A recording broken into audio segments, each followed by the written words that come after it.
Sound service বেরিয়ে গেছে road show করার জন্য। কিছু ভ্যানের প্রবলেমের জন্য এখানে দাঁড়িয়ে আছে এখন। ডিজির সাথে কারেকশন উঠছে। তাহলে এইগুলোকেও নাড়াও করতে হলে না হচ্ছে না। তো নাটগুলো আমাদেরও করা ছিল গ্লাম দিয়ে আর করে সকেট দিয়ে সব খুলে ফেলেই তো। এটা ইয়েতে খুলেছে সোনামুখী কার্তিক ভাষণ। কার মানে ছিল? কার মালটা ছিল ইয়ে তখন মানে ছিল মাঝো কার্তিকে ইয়ে ছিল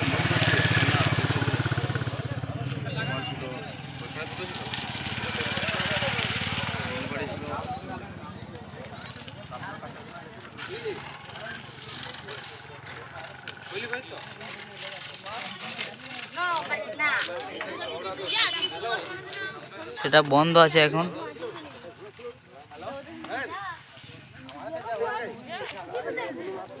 পরে দেখ